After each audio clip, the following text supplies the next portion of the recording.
Hello दोस्तों, आप लोगों का फिर से एक बार स्वागत है वाईफाई क्लासरूम CGPSC में।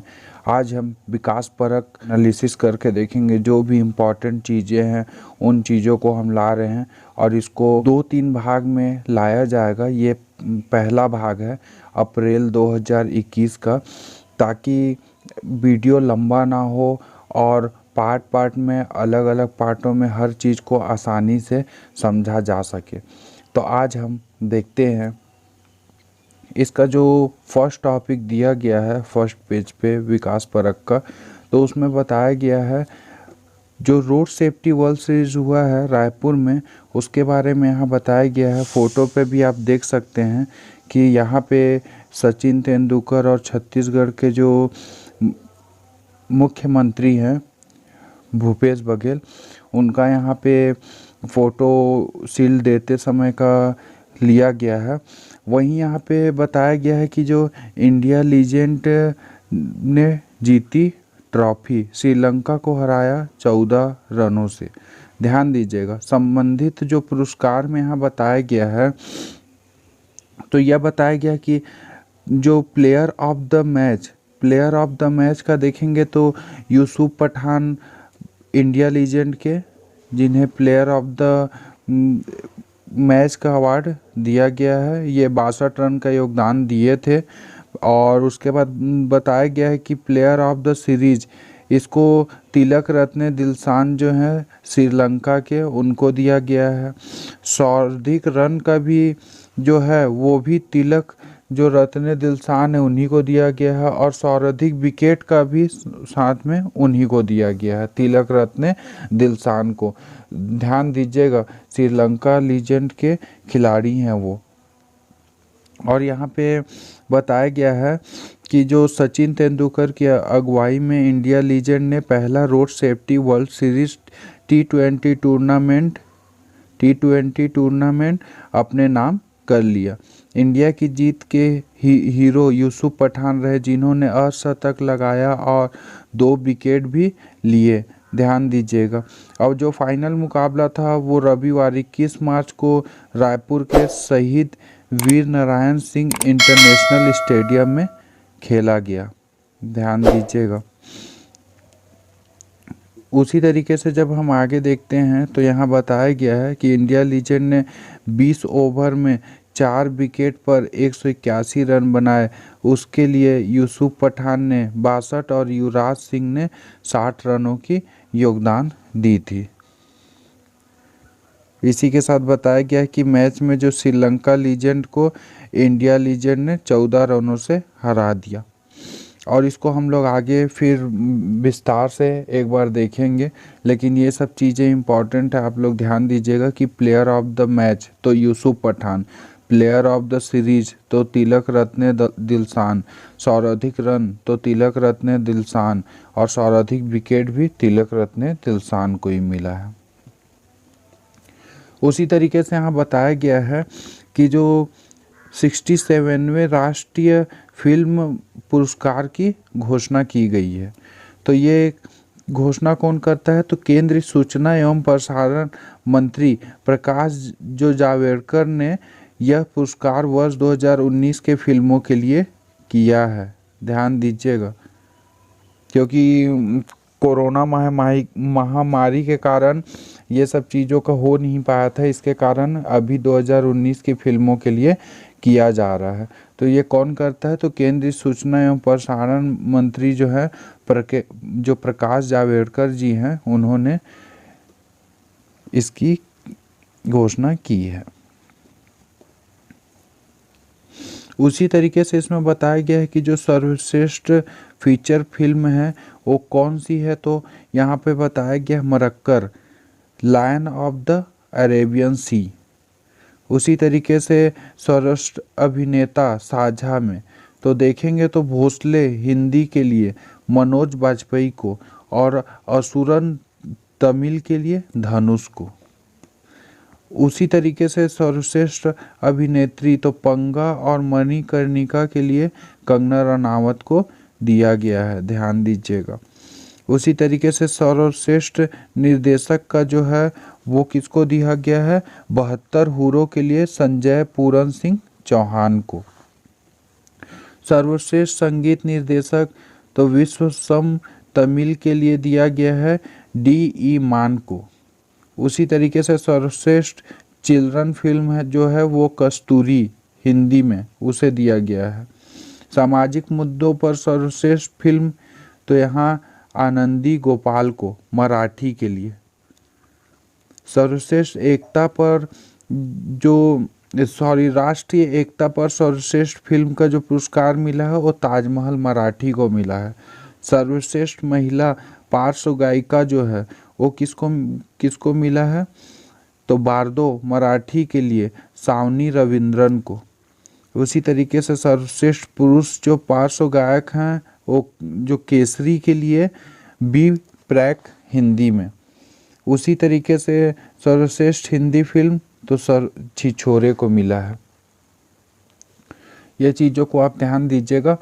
और फिर यहाँ पे जो है वो फिल्म भूलन दे मेज को राष्ट्रीय पुरस्कार, तो ये इम्पोर्टेंट के तौर पे छत्तीसगढ़ के लिए, क्योंकि जो 67वें राष्ट्रीय फिल्म पुरस्कार में रीजनल सिनेमा कैटेगरी में फिल्म भूलन दे मेज जो है उसे पुरस्कार मिला है। तो उसे पुरस्कार मिला है तो देख लेते हैं उसके बारे में कुछ, कि जो नेशनल फिल्म अवार्ड हासिल करने वाली ये राज्य की पहली फिल्म है, ध्यान दीजिएगा, भूलन दे मेज। और छत्तीसगढ़ी और हिंदी भाषा में बनी यह 2 घंटे 10 मिनट की फिल्म है।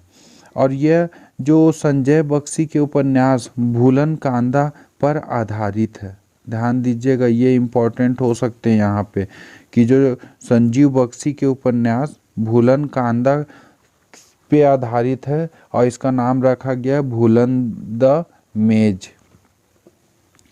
भूलन कांदा एक विचित्र पौधा है। ऐसी मान्यता है कि उस पर पैर रखते ही इंसान सुध बुध खो बैठता है, रास्ता भटक जाता है, किसी दूसरे व्यक्ति के छूने पर ही व्यक्ति की याददाश्त लौटती है। फिल्म में पीपली लाइफ के जो नत्था थे यानी ओमकार दास मानिकपुरी और लीड रोल में काम कर रहे हैं।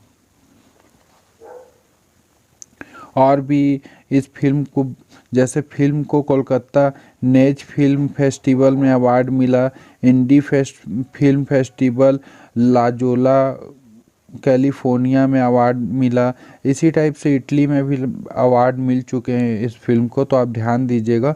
और अगर पूछा जाए कि जैसे टाइटल सॉन्ग किसने लिखा या फिर तो ये सब चीज़ों के लिए गायक कौन था, तो फिल्म जो भूलन दे मेज का टाइटल सॉन्ग प्रवीण प्रवाह ने लिखा है, जिसे बॉलीवुड के गायक कैलाश खेर ने गाया है। ध्यान दीजिएगा, कैलाश खेर ने गाया है और प्रवीण प्रवाह जो है उसने लिखा है।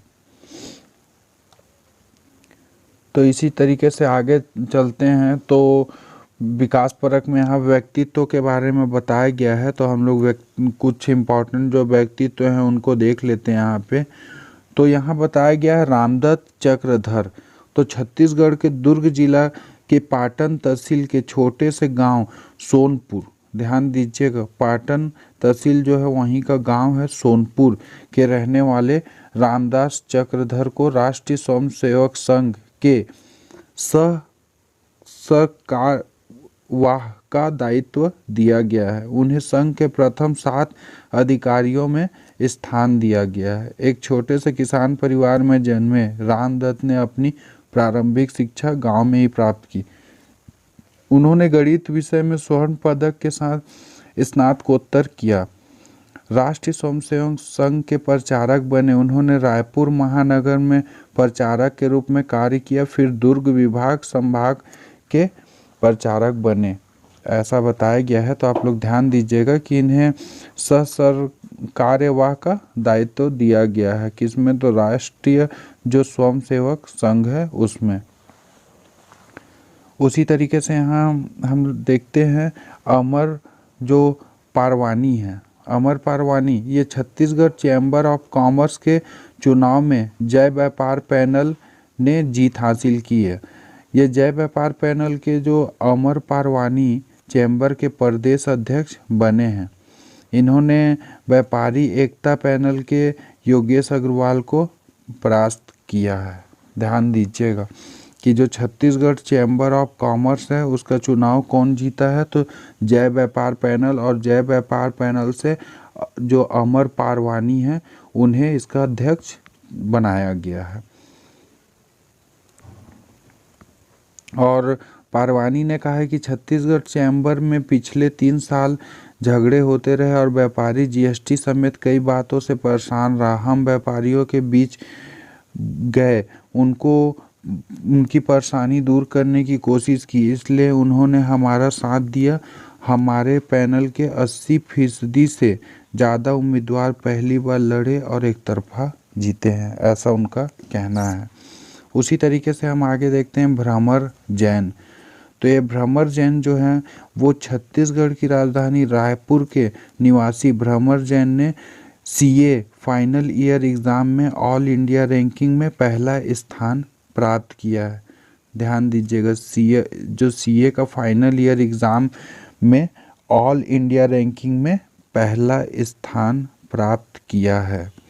चार्टर्ड अकाउंटेंट की फाइनल परीक्षा में ऑल इंडिया टॉपर बनने वाले वो छत्तीसगढ़ के पहले छात्र हैं, पूछा जा सकता है क्वेश्चन।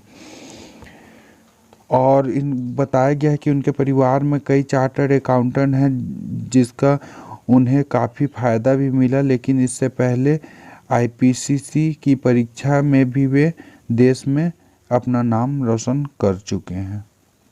तो यहाँ ध्यान दीजिएगा कि जो भ्रमर जैन है वो क्या है कि सीए की परीक्षा में फाइनल ईयर एग्ज़ाम में ऑल इंडिया रैंकिंग में फर्स्ट स्थान, और साथ में छत्तीसगढ़ में भी पहले छात्र बन गए टॉप करने वाले। उसी तरीके से जब हम आगे देखते हैं तो यहाँ अमीषा श्रीवास का बताया गया है। अमीषा श्रीवास जो कि जांजगीर चांपा की रहने वाली एक आंगनबाड़ी कार्यकर्ता है, वो क्या है कि 8 मार्च को सबको पता है कि अंतर्राष्ट्रीय महिला दिवस मनाया जाता है। उसी के अवसर पे वो महिला सशक्तिकरण का मिशन लेके जो अफ्रीका महाद्वीप की तंजानिया, ध्यान दीजिएगा, तंजानिया स्थित सबसे ऊंची चोटी जो माउंट किलिमंजारो है, 5895 मीटर की ऊंचाई है, उसको फतेह कर लिया है। और जो जांजगीर चांपा की अमीषा श्रीवास है, इसके बारे में बताया गया है कि उनका जो किलिमंजारो का पर्वतारोहण अभियान था तो 4 मार्च को भारतीय समय अनुसार 10 बजे प्रारंभ हुआ था और 5 दिन चढ़ाई के बाद 8 मार्च महिला दिवस जब रहता है, अंतर्राष्ट्रीय महिला दिवस, तब सुबह वो 7:45 पे शिखर पे पहुंची थी। और शिखर पे पहुंचने के बाद उन्होंने भारत का झंडा भी फहराया था। साथ में आगे का उनका चाहत यह है कि वो एवरेस्ट की फतह करें। तो इसके बारे में यहाँ बताया गया। और उससे पहले भी उन्होंने मतलब विवेकानंद जो माउंटेनियर इंस्टीट्यूट माउंट आबू में है, वहाँ 2008 में रॉक जो क्लाइंबिंग होती है उसका प्रशिक्षण भी वह ले चुकी हैं। उसके बाद यहाँ पास बताया गया है यह मोहन चेरियन सैमुअल के बारे में। यह क्या है, राज्य में विकास योजनाओं के सही क्रियान्वयन को सुनिश्चित करने की दिशा में एक महत्वपूर्ण कदम उठाते हुए छत्तीसगढ़ शासन द्वारा पंचायत एवं ग्रामीण विकास विभाग के अंतर्गत मनरेगा, महात्मा गांधी राष्ट्रीय ग्रामीण रोजगार गारंटी अभियान जिसको कहा जाता है, एवं अन्य योजनाओं में सामाजिक अंकेक्षण कार्यों के संपादन के लिए मोहन जो चेरियन है उनको चुना गया है। ध्यान दीजिएगा कि उनकी नियुक्ति की गई है कि सामाजिक जो अंकेक्षण इकाई हैं उसका संचालन करें और पारदर्शिता लाने का एक महत्वपूर्ण उद्देश्य है, जिसके जरिए जितनी भी विकास योजनाएं हैं उनका निरीक्षण किया जा सके और भ्रष्टाचार को कम किया जा सके, इसलिए इस पद पे इनकी नियुक्ति की गई है। इनका नाम है मोहन चेरियन सैमुअल।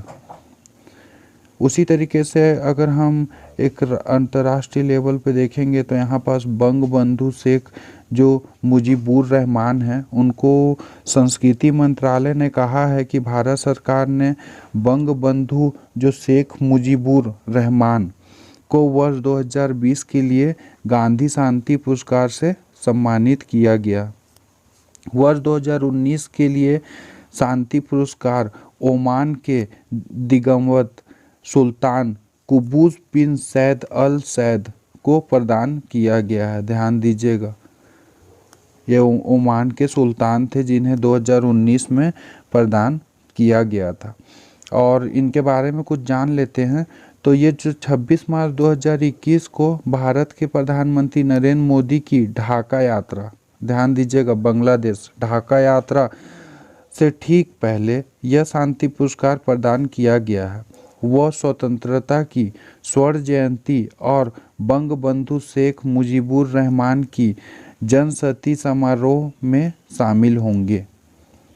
और ये क्या थे, ये बंधु शेख मुजीबुर रहमान पहले राष्ट्रपति थे वहाँ के, और बाद में बांग्लादेश के प्रधानमंत्री भी बने थे। उन्हें राष्ट्रीय पिता या मुजीब कहा जाता है वहाँ। वही 15 अगस्त 1975 को उनकी हत्या कर दी गई थी।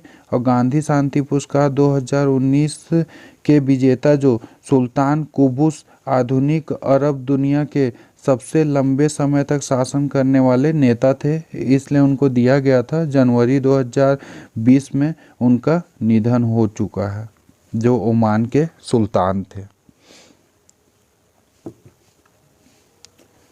उसी तरीके से यहाँ नियुक्ति की बात कर लेते हैं। तो यहाँ नियुक्ति के बारे में बताया गया है। तो हाई कोर्ट में 2 नए जजों की नियुक्ति की गई है। ध्यान दीजिएगा कि 2 नए जजों की नियुक्ति की गई है। सुप्रीम कोर्ट के जो कोलेजियम सिस्टम है, कोलेजियम सिस्टम से हाई कोर्ट में 2 नए जजों की नियुक्ति की गई है। केंद्र सरकार ने भी अधिसूचना जारी कर दी है। और जो विधायी विभाग के प्रमुख जो सचिव हैं नरेश कुमार चंद्रवंशी व सीनियर एडवोकेट नरेंद्र कुमार व्यास को नए जज के रूप में शपथ दिलाया गया है। ध्यान दीजिएगा कि जो विधायी विभाग के प्रमुख सचिव नरेश कुमार चंद्रवंशी और सीनियर एडवोकेट जो हैं वो नरेंद्र कुमार व्यास, ये दोनों को शपथ दिलाई गई है नए जजों के रूप में।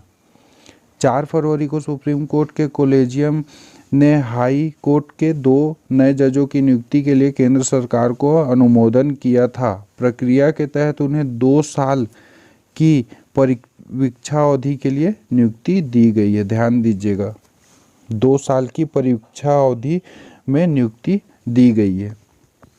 अब संख्या हो जाएगी 16, पहले 14 थी। एक्चुअल में यहाँ करना है 22, लेकिन 22 ना, अभी तक कोई स्ट्रेंथ ना होते हुए अभी तक 14 ही है। और 14 के बाद अभी 2 नियुक्ति हुई है, तब जाके इसकी संख्या पहुंची है 16। तो यहाँ बताया गया है कि राज्य निर्माण के साथ ही छत्तीसगढ़ हाईकोर्ट की स्थापना की गई। स्थापना काल के दौरान सुप्रीम कोर्ट ने 3 जजों की नियुक्ति की थी। जस्टिस जो RS गर्ग को एक्टिंग चीफ जस्टिस के रूप में नामित किया गया था। स्थापना के साथ ही सुप्रीम कोर्ट ने यहाँ 22 जजों का स्ट्रेंथ तय किया था, लेकिन हाई कोर्ट में अभी तक वो स्ट्रेंथ आ ही नहीं पाया। और अब जाकर 2 जज बढ़े तो 14 से इनकी संख्या 16 हो गई है। ध्यान दीजिएगा। मनोज कुमार त्रिवेदी व धनवेंद्र जो जायसवाल हैं राज्य सूचना आयुक्त बने। ध्यान दीजिएगा, मनोज कुमार त्रिवेदी व धनवेंद्र जायसवाल ये क्या बने, तो राज्य सूचना आयुक्त बने। जो राज्यपाल सुश्री अनुसुईया उइके ने राजभवन के दरबार हॉल में आयोजित समारोह में नवनियुक्ति राज्य सूचना आयुक्त मनोज कुमार त्रिवेदी और धनवेंद्र जायसवाल को छत्तीसगढ़ राज्य सूचना आयोग के राज्य सूचना आयुक्त के पद एवं गोपनीयता की शपथ दिलाई। उसी तरीके से आगे देखते हैं। तो यहाँ नियुक्ति की बात करते हैं राष्ट्रीय लेवल पे और अंतर्राष्ट्रीय लेवल पे। तो इसमें हम लोग देखते हैं, बताया गया है विकास परख में कि जो नियुक्ति है मैरी कॉम की नियुक्ति, तो ये भारतीय एक मुक्केबाज है, तो सब जानते हैं।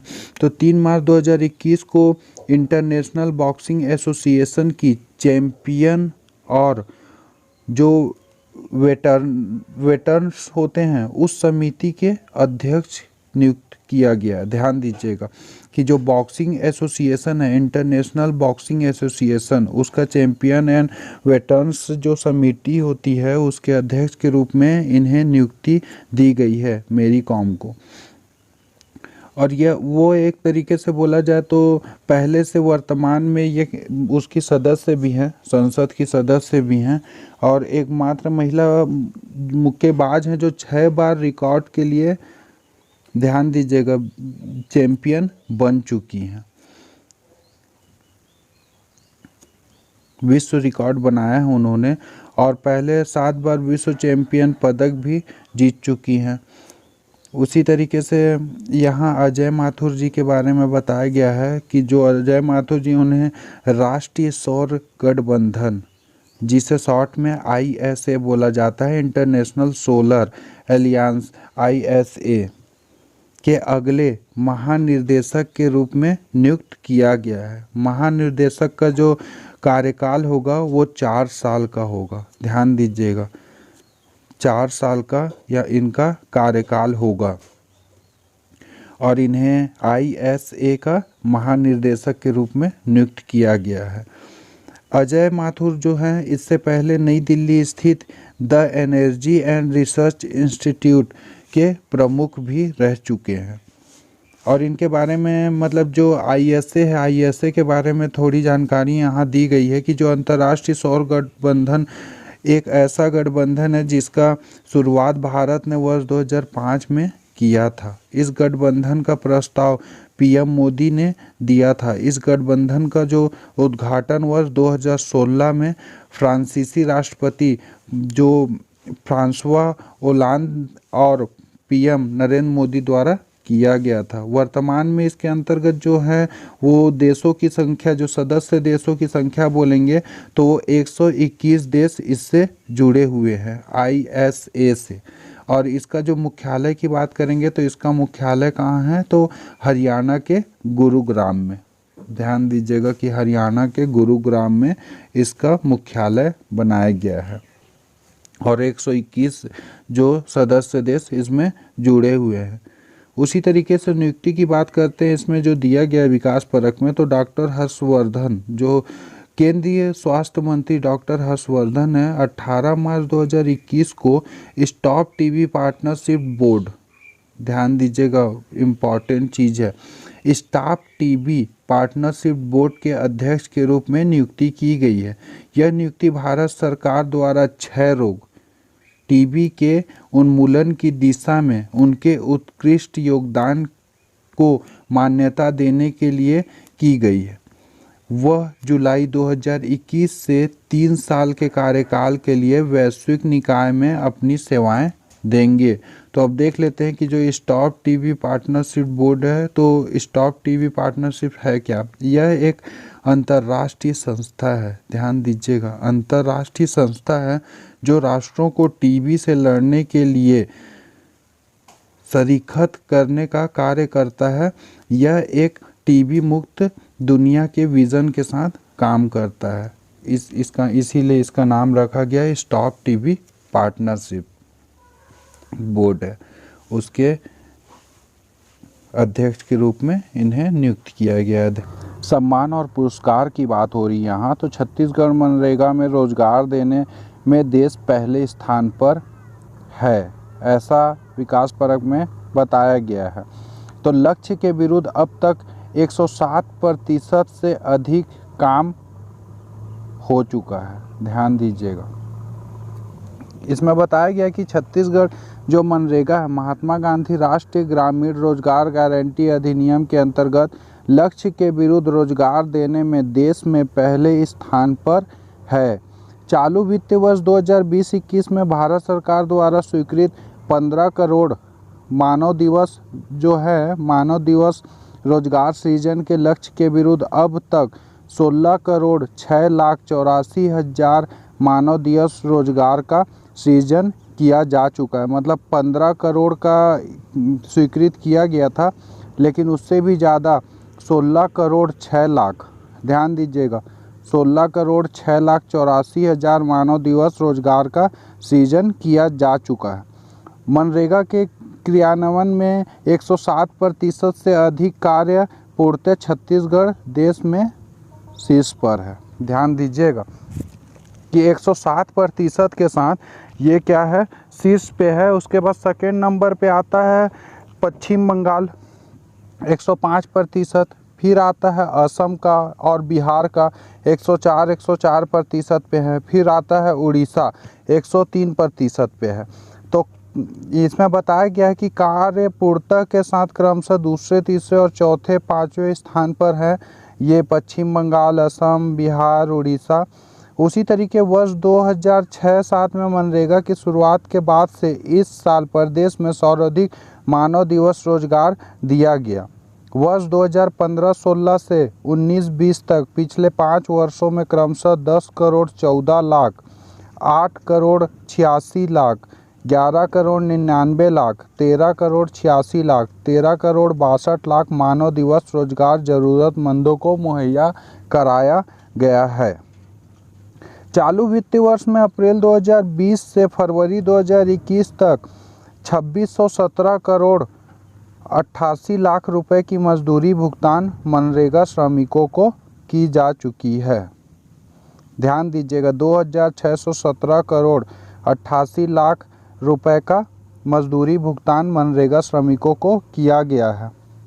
और उसी तरीके से यहाँ बताया गया है कि प्रदेश में जो जिलेवार रोजगार सृजन का बात अगर करें तो बिलासपुर जिला सबसे आगे आता है।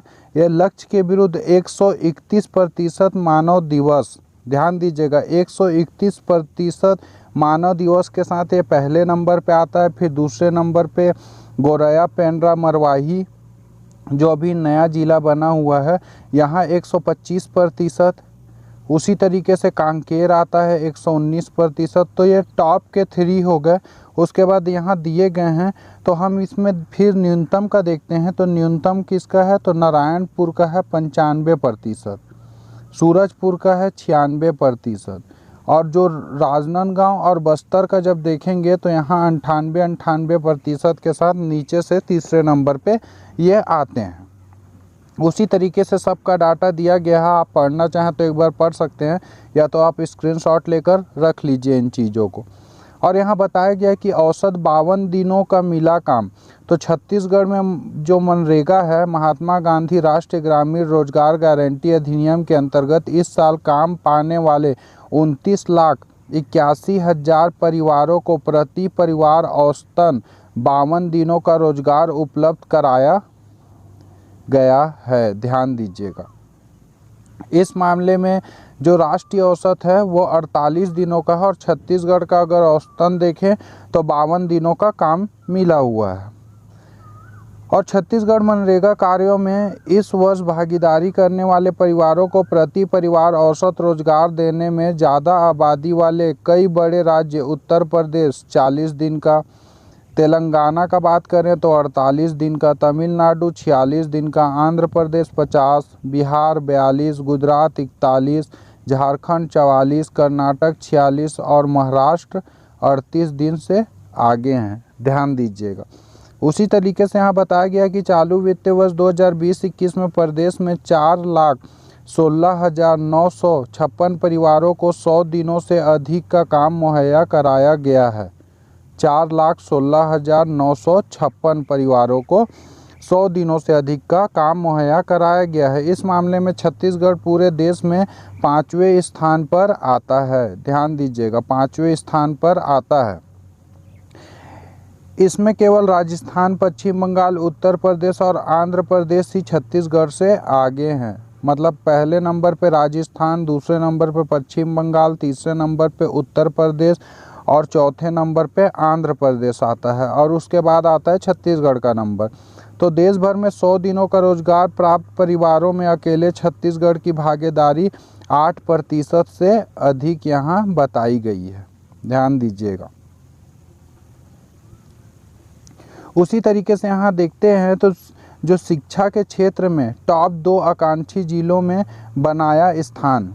तो यहाँ पे शिक्षा के क्षेत्र में किए जा रहे उल्लेखनीय कार्यों में पूरे देश में टॉप 5 आकांक्षी जिलों में छत्तीसगढ़ प्रदेश के 2 जिलों ने अपना स्थान बनाया है। ध्यान दीजिएगा, भारत सरकार के नीति आयोग द्वारा शिक्षा के क्षेत्र में किए जा रहे उल्लेखनीय कार्यों के आधार पर देश के आकांक्षी जिलों की जनवरी 2021 की डेल्टा रैंकिंग जारी की गई। तो छत्तीसगढ़ का कौन कौन सा, तो दक्षिण जो बस्तर है, दंतेवाड़ा जिले ने तीसरा स्थान और बस्तर जिले ने चौथा स्थान। मतलब ये जो दक्षिण बस्तर दंतेवाड़ा बोलते हैं वो तीसरे नंबर पे है और चौथे नंबर पे कौन सा है, तो बस्तर है। तो ध्यान दीजिएगा कि शिक्षा के क्षेत्र में 2 टॉप जो आकांक्षी जिले हैं उसमें पहले नंबर पे बस्तर आता है, पहले नंबर पे छत्तीसगढ़ से पहले नंबर पे दंतेवाड़ा है, और अगर ऑल ओवर रैंकिंग देखें तो तीसरे नंबर पे दंतेवाड़ा आता है और बस्तर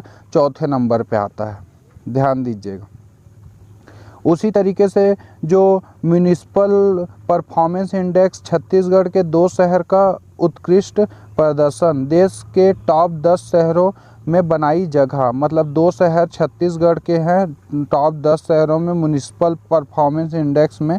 तो इसमें जब बात करेंगे हम लोग तो 10 शहरों में रायपुर को 10 लाख से अधिक जनसंख्या वाले शहरों की श्रेणी में 7वां स्थान मिला है। ध्यान दीजिएगा कि जो रायपुर शहर है उसको 10 लाख से अधिक जो जनसंख्या है उसमें देश में 7वां स्थान मिला हुआ है।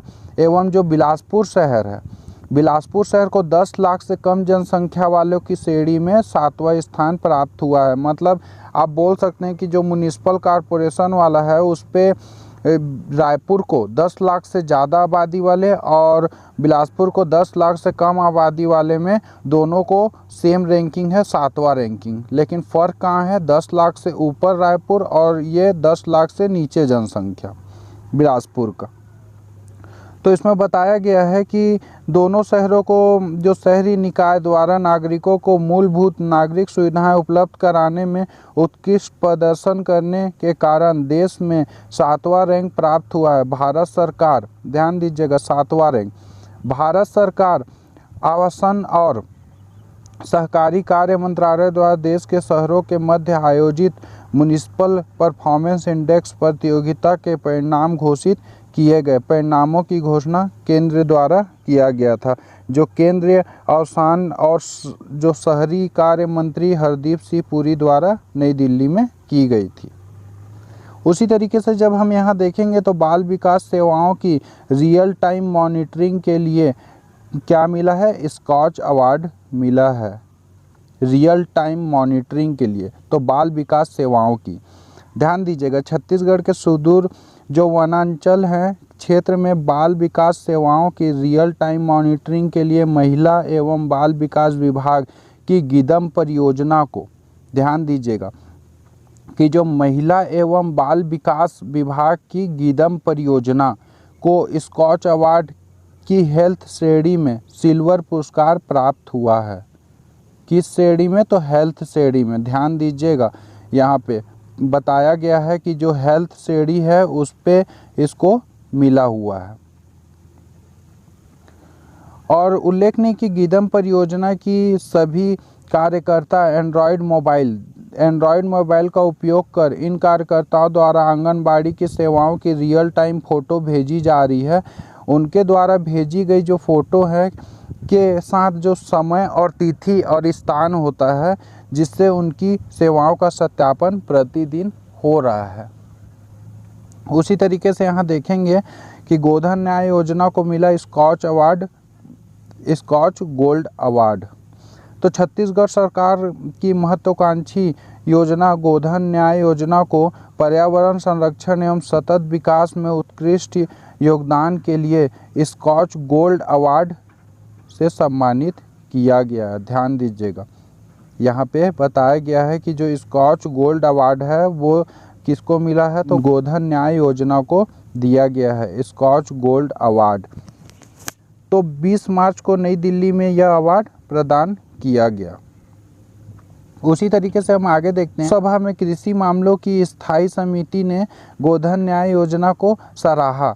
तो यहाँ बताया गया कि लोकसभा में कृषि मामलों की जो स्थायी समिति ने सदन में प्रस्तुत अपनी रिपोर्ट में छत्तीसगढ़ की गोधन न्याय योजना की सराहना करते हुए केंद्र सरकार को सुझाव दिया है कि किसानों से मवेशी के गोबर खरीद की ऐसी ही योजना पूरे देश के लिए शुरू की जानी चाहिए।